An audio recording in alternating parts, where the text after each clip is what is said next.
inserito un elemento temporale che vorrei sottolineare. Si sono conclusi 3 giorni di lavoro al termine del quale è stato approvato l'assestamento di bilancio 2016. Quali sono stati gli obiettivi del PD e della maggioranza di centrosinistra?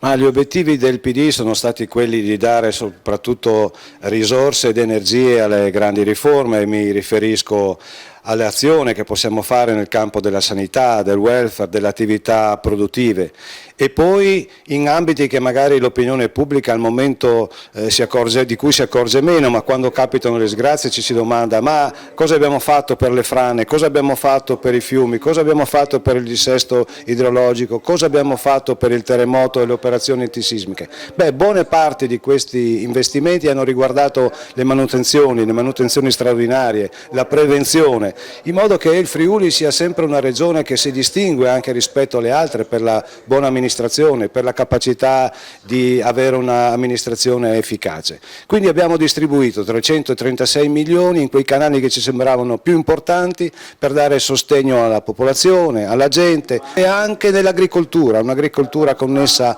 all'ambiente, alla difesa del paesaggio, alla difesa dei nostri prodotti tipici.